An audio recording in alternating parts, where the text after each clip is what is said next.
Ayan guys, ang mga iniinom ng aking kasama na nagkaroon siya ng sakit ng acid reflux.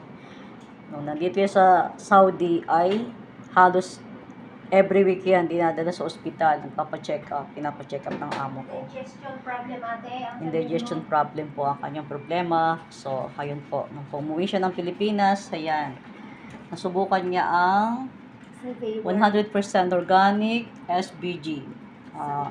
Salveo barley. Ayan. So, para po sa may mga acid reflux, ayan, itry nyo na po ang ganitong inumin. Ayan, iniinom niya po yan. So, sa awa naman po, hindi na siya napupunta sa ospital. Ayan, kasi yan ang kanyang tinitake everyday. Ayan, para sa mga nangangasim na sikmura. Ayan, try nyo na po. Ayan, dami niya pong nainom. Sana naman, ayan, ganyan lang ang maintenance niya ngayon. Ayan.